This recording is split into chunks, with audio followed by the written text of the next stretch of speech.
Morning.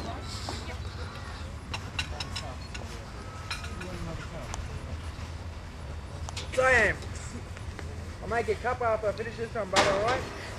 The eco warriors and that have been building a structure which they've not got permission to do so. It came up over the night. The guides over there are scratching their heads now because they've got a building they haven't planning permission for.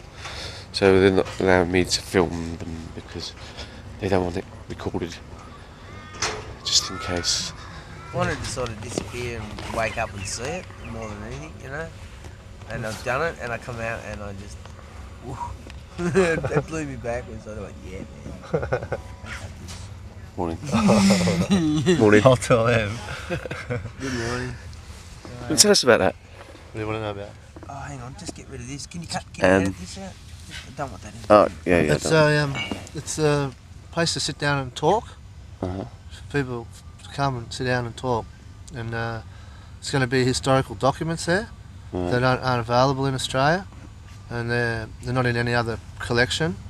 They're in the Tent Embassy's collection, and we went and got them from England, and they're the King George III's instructions to Captain Arthur Phillip, and they, according to one of our lawyers, they didn't honour their fiducial commitments, which means they, with Canada and Africa and that, they went and treated, and that was their fiducial responsibility to, that kind of means to treat as you would if it was your own, you know, that they're supposed to have rights to the land just like the British have rights to the land, and they did that in New Zealand, in Tahiti, in Canada, in Africa. They've done it all over the world, bar in Australia. And the Americans. And these documents have been lodged into the High Court of England on the 6th of September.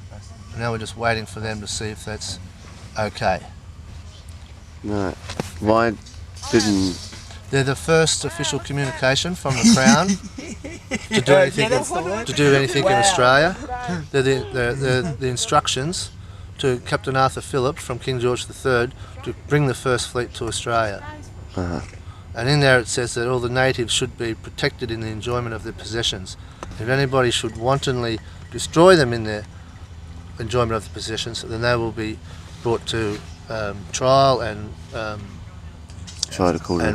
punished according to the degree of the crime.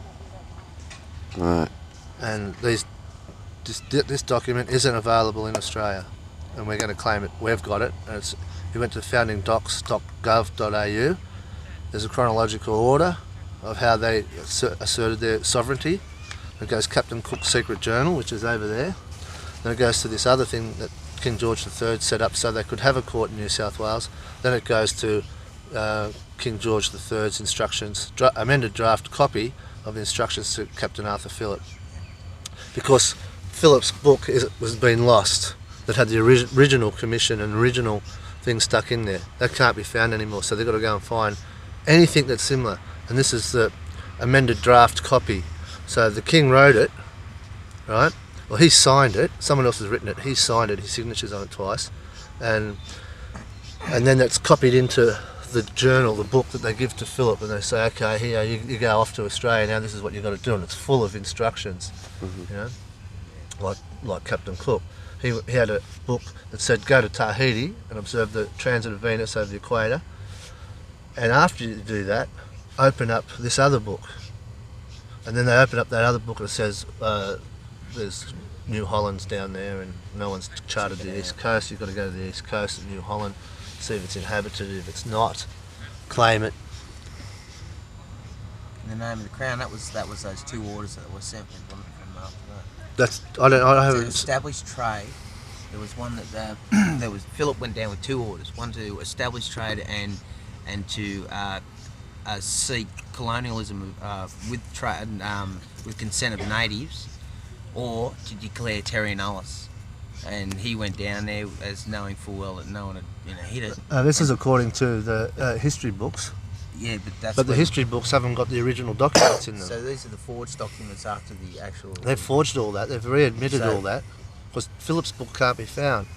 So if you're going on true bureaucracy, pure paperwork, you have to have the original documents. Yeah. Well, how come these ones? Who circulated the Terry Nullis and there was two orders given to declare Terry Nullis To Cook was. uninhabited and unoccupied. In the one that we or got to there. establish trade with native and set up colonial, set up some sort of colonialised system What this one says, with consent. it says you were to go ashore in Botany Bay and subdue the natives and set up the convict there.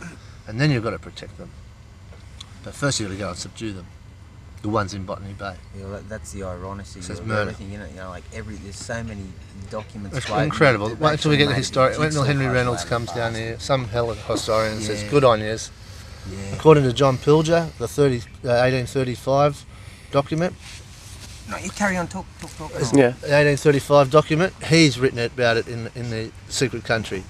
It says that in that document it says they have an incontrovertible right to the land, an inherent and spiritual connection to the land. Yep. They admitted this in 1836 in Westminster. They went and legislated on some things, but they didn't legislate on all things, when they should have legislated on all things and not just some things. They only legislated on things that were good for them. Maybe people have got pictures from the Tent Embassy days that we can actually start keeping our historians up there. That'd be good up there as well. So, Thank you very much. Oh, thank you for making me so proud. It's a very historical day today for us here at the Tent Embassy because this is the first permanent structure or first permanent gunyah that we've ever had in the 31 years, so it's very historical for us. And we bless it today and we've joined in our prayers to protect the gunyah from whatever. And we've joined it in with the fire today by spreading the ashes and smoking. And we're looking for that spiritual protection for our gunyah. And we want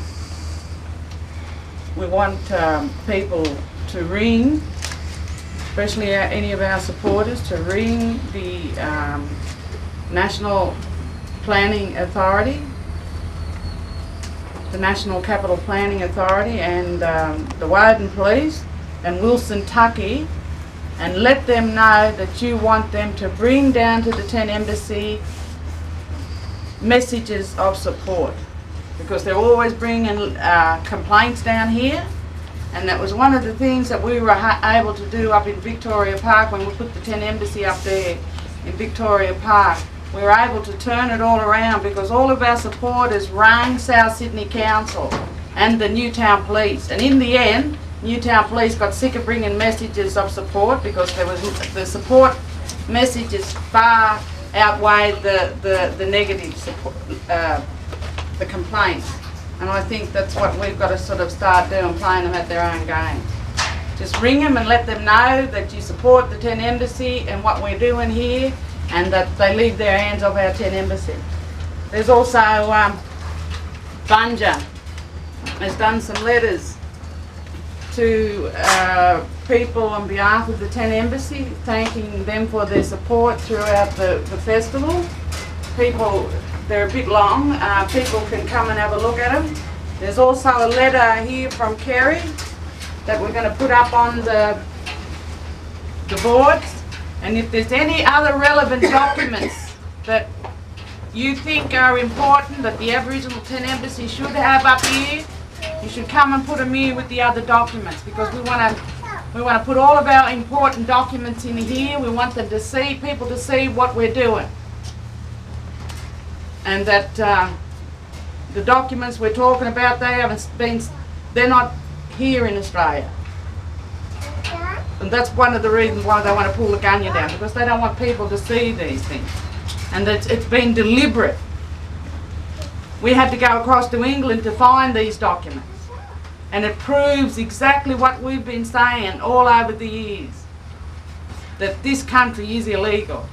And the only legal, call it whatever you will, Gunyah, this is the only legal structure in the country at the moment.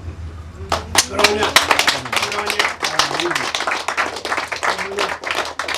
There's letters here. on you, People Gunyah. are welcome to read them because it's important that you know what we're doing. Bunja might want to read them out, but I'll let him do that. And I've got copies of the one that I sent to the Canberra Times in response to the Gunyah, and it's taken me a week to find them, but they are going to publish. So if people want to take copies, and again, if you photocopy it and pass it around, I think it's really important to get that message out. Okay, so that's really, really good. This one will be going up here in the Gunyah today. That's a copy of Kerry's. If there's any other letters out there, any other information you think's relevant and that are important that people should know about, bring it in and we'll put it up for you. And I think it's important to acknowledge that we're actually on Aboriginal land. That's right. And I think that's the most important thing in the world. They've got no jurisdiction. Yeah. Okay. You want to pass them around? Thank you. Anyone? Uncle Charlie, you want to say something? You want to say anything, Uncle Ed? I'd just like to say, on behalf of the embassy, welcome to this Gunyah. Wish I was here 31 years ago. Want to save the cold and snow. But anybody, welcome anyway. Who's that? It's just, thanks. Our message, the family, it's been on the media, on the news and whatever this morning, the radio, the police and the National Capital Planning Authority reckon they're going to be moving in today, so just as well we've blessed our Gunyah. But we'll be here anyway. Yeah, exactly. Defend it to the max. But if people can start ringing out and getting their messages out, they'll know that we're not here alone, you know? That it's not just about one mob. It's about over 500 Aboriginal tribes.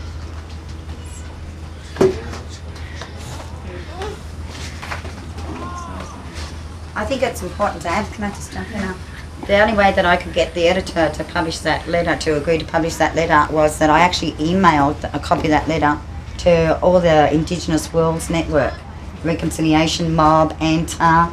So that was the only way that I could get the editor of the Canberra Times to publish that letter. So, I mean, it's like Arnie said, you've got to use your voice out there and we've got to get that support. And if I can get an editor to publish that letter, because it's a little bit probably too political for them, I think just by using that threat against them, I think that's what we all should be out there doing as well. Could I read out it? People like me to read it out? Okay. Okay. And it's in response to the article, the Tent Embassy Rail Bills, and that was published on the 28th, and it had Auntie's picture in front of it, so people might remember that.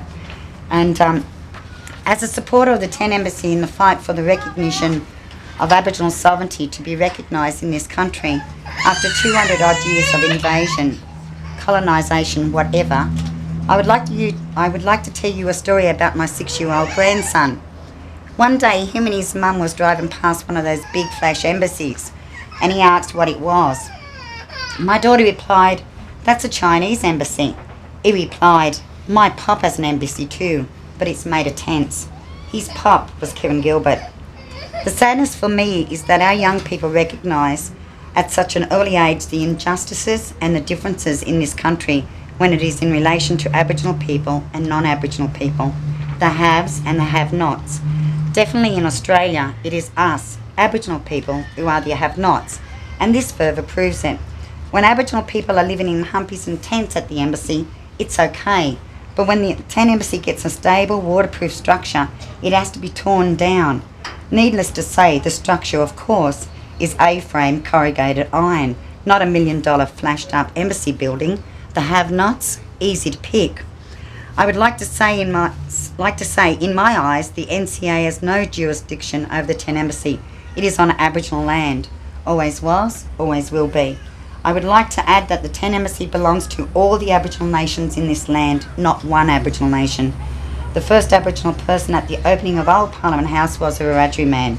The people who established the Tent Embassy in 1972 was made up of people from Aboriginal nations across Australia. The struggle between the Tent Embassy and other outside influences should cease due to the respect that the Tent Embassy and its Aboriginal supporters such as Isabel Coe deserves, and in respect to all the Aboriginal warriors, men and women, who fought for Aboriginal rights and recognition. As a people, we will stand proud and tall the day people try to take the embassy away from its permanent site. Yours sincerely, Kerry Gilbert.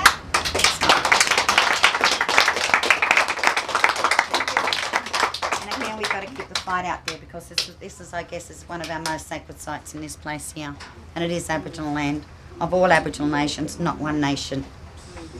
Thank you.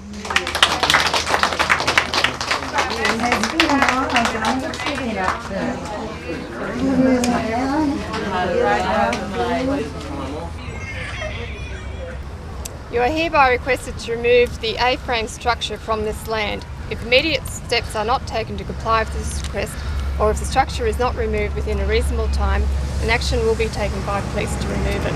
The A-frame structure being referred to is the A-frame structure immediately in front of me and behind you, one in which is stated on there with a banner, "Welcome friends. The Aboriginal Tent Embassy invites you to the sacred fire for peace and justice." Don't you know what that thing is there for? Don't you know what that Gunyah is there for? Do you understand what we're on about? Don't you understand our culture? Don't you understand what it's there for? Come on. Don't you understand?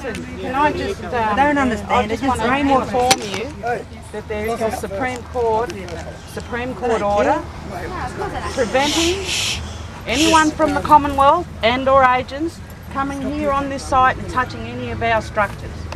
Now, that's in place until the 20th of February. And that order has been in place here since we took it out in the Supreme Court order, when they come here and remove the caravans and the buses. So if you come here and take any structures from off this land, you are in contempt. You're in contempt of the Supreme Court order. In regards to... And I might also add that we've been here for 31 years, and if you look in the National Heritage listing, we are the only ones that can change or bring anything to this site. What it is, though. This demountable, that demountable, the fire, everything that's here, we bought here. And we are the Aboriginal Tent Embassy. Now, all the other embassies, you're not allowed to go onto their sites. But because we're Aboriginal people, you're here. No respect. I don't care about it. Ms. Coe, as I stated to you earlier... I'm just letting you know where we stand, and under international law, you've got no jurisdiction here. If you go down there and read those documents in there, because those documents are from King George III. This country doesn't exist under that, what was written. And your law doesn't exist. Yeah, as I said, Ms. Coe, thank you, and I certainly understand what you're saying. I'm saying that you've got no jurisdiction here, darling. I'll just reiterate that Are you request saying you've has got no been made jurisdiction? in regards to the A-frame structure on this land. And Are I'll you just saying you've got reiterate no that if jurisdiction? immediate steps are not taken to comply with this request, or if the structure is not removed within a reasonable time, then action will be taken by police. to remove it. One question. Mr. Budsworth? Mr. Budsworth. Mr. Budsworth. Alright? Mr. Peter Budsworth. He is the boss of Woden Police Station.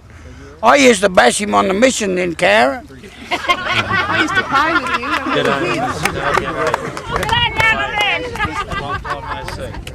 Right? I used to bash him. Dad died. We are still trying to see. Mum's still going. She's down the coast.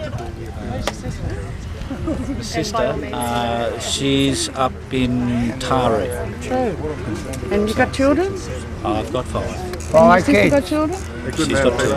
Oh, wonderful. So, yeah. You remember we used to play skates with that together? That's right. And rounders and all that. Well, I taught you how to play rounders. Absolutely. Didn't know any of them. Used to bash him, mate. Used to bash him. Used to bash him all the time. No, talking here. G'day, mate. How are you? Good on you. Let's try and keep a nice rapport going. Mr. Budsworth. Mr. Budsworth. Well, it's been years. It's been over 30 years. Mr. Budsworth knows what the living conditions are on the mission. And this is what the living conditions are on the mission. We'd like a nice support. We didn't spring up overnight, babe, you know? 31 years, and it's important that we don't turn this into another police and Aboriginal confrontation before the international media. So let's keep it in its context. That's what concerns me. This is against us and the politicians, right? Not against the police. Not No, against the police have got enough bad enough reputation now. You know, there's a thing called the Aboriginal Deaths in Custody Inquiry. What has come out of it? Nothing. All that has come out of it is we've got more jails built, bigger and better jails to lock more Aboriginal people up. Yeah, I know. It's very sad. There's actually 4 more jails going to be built in New South Wales, and they're all going to be in areas where there's big, large populations of Aboriginal people. They've built better surveillance systems right throughout all of the jails right throughout Australia. This has all been done with Aboriginal Deaths in Custody money. They've used Aboriginal people to use this inquiry, but it's to have this inquiry, but Aboriginal people have never ever benefited out of it. They've had all these recommendations that were supposed to be enacted out of this legislation, out of this inquiry, but very few of the recommendations have been enacted. Right throughout Australia, the incarceration rate of Aboriginal people have increased for men, women and children. The deaths in custody have increased for men, women and children, Aboriginal men, women and children. That's in spite of billions of dollars being poured into Aboriginal deaths in custody, this inquiry and that. And still nothing for Aboriginal people. And in fact, they've used this deaths in custody inquiry to further terrorise Aboriginal communities right across Australia. They're now terrorising our children because they're the ones out there on the street. Have you seen missions like this in your travels of your life as a son of a manager? Now answer my question, please. You've been on the missions all your life. You were brought up on missions. Ned, what you've got to realise... No, not what I've got to realise. I realise, I know. Peter, you've got to realise where we're coming from. We grew up under the welfare. No, you don't. You was there as the manager's son. We were there as the children who were locked up on that mission. Right, you were adopted. We never had no toys. Right, to a white family. Well, we grew up. You know what stolen generation's all about. You know your mum and dad. Oh, listen, you're quite welcome to come down and have a look. Have a cup of tea. That's what we're talking about. Not in a I've got a number of issues I have to attend to in the district, but it's been a pleasure to meet you. And Yeah, but listen, if you come down and to see what we're talking about, then you can take that story back. We don't want to turn this into another Aboriginal and police confrontation. This is between us and the politicians. And that's somewhere along the line, they've got to come and sit down with us. The day that they can come and come to this fire, this one especially, to negotiate the issues that the Aboriginal Tent Embassy has been setting up for, had made a mandate on in 1972, until they can not be scared of it anymore. When they don't have the fear of the fire, we know that then they will walk in. But as it is, the fire has kept them totally. You'll see them when they come here. They don't go here. They're not allowed to come here. I don't know if it's not allowed or they can't recognise it, and that's the power of it. The goodness of it is just bouncing them off. They can't handle it because it's sucking all their evil out and it's putting it into the fire and cleansing and puring it all. You can't lie around this fire. It won't allow you to. It is a powerful fire. All right. I'll see you later. Good to see you again after. No worries, mate. Yeah, see you, mate. I'm David Byers from Banjalang tribe, really up Queensland, Waka Waka, Gabi Gabi tribe, Shebeg, Murray. I'm brought up in my family from Shebeg, from Tabulum. Grew up in New South Wales.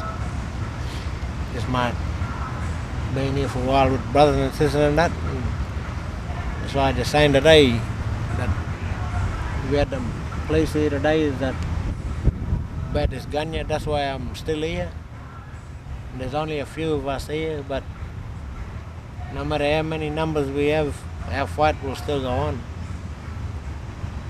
Like this Gunyah, I want to go out and dance around. I want to go out and get our brothers, you know, that the white man, alcohol and things like that. I mean, we need to be more strong in our culture in that way. That's why this Gunyah, that's the backbone of our fight for sovereignty. From the people that our past leaders and brothers and sisters that stood beside each other to fight this system of what we live in now, this society and this government. That's why we got all these people from all over the world coming here into this one place and plant their flag here with us and their love and share, come drink tea with us and have feed, come and dance, come and smoke, get smoke around this fire. Come and feel real people, you know. This is us, we Aboriginal. We will always smile, brother. We still smiling. I will die with a smile on my face. Because that's all we know. Nothing, brother. That's all we know, brother.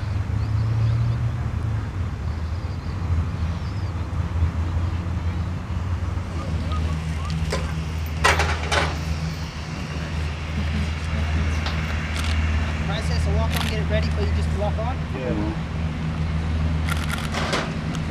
If you can check it out. Yeah. But it already states, see, we went to court last year. Yeah. After they removed the buses and the caravans here, and we took out restraining orders against the Commonwealth and any agent of the Commonwealth. And that includes the NCA or the police. And they were the first appellant, and the second appellant was Matilda House and her or her agents coming here and removing anything from this site. And what about the court case last week? What were you finding? We were looking for a further injunction. Yeah. But after looking at the injunction that was taken out last year, we're already covered, darling. The judge didn't need to put on a further injunction.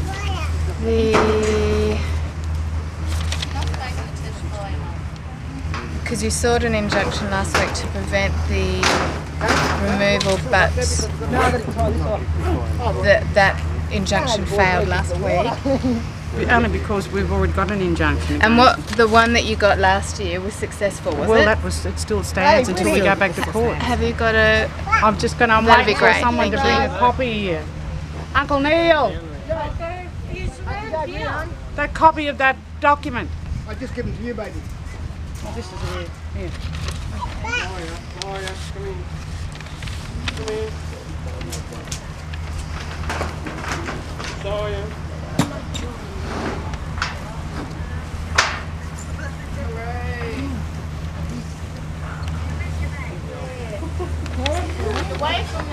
And that's the other section that we're relying on.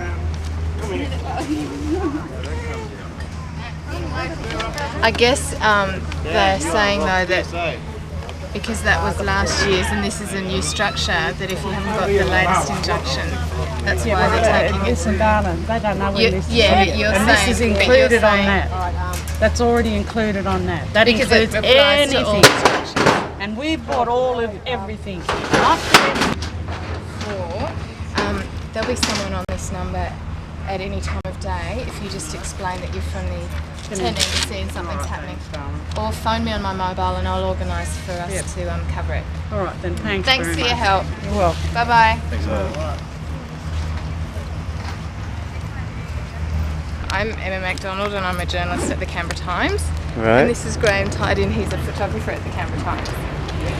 And have you been covering stories over the Aboriginal Tent Embassy? Yeah, I've covered a few over the Um, years. It's one of those recurring issues in Canberra. I don't have a stance, I just report Right. the battles between the men up on the in Parliament House and the people down here. So I'd say the future for the A-frame doesn't look good because the NCA has said that it will definitely be taking it down, and I'd say that will be in the next few days. So I hope that it's not a violent or upsetting issue, but I have a feeling it will be. Thank you. Okay.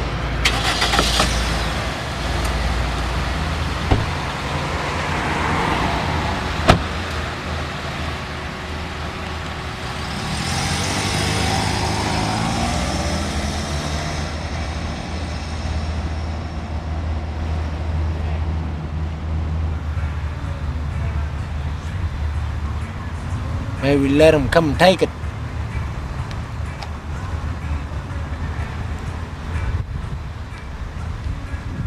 Only thing is, as warriors, if we had a say, we wouldn't say nothing. We would fight. There might be a few of us brothers here today. We'll fight. No matter how many police, and no matter how many, we'll fight. There'll be blood spilled all over this place, our blood and their blood. They don't even know what they're fighting for. They can, go and tell their children. They don't tell their children, but their children grow up and, see these things. Then their children got to live with that. I mean, feel sorry for the little younger generation. It's so sad, brother. That's just it, mate. When it comes to children, say no more, man. That's it, boss.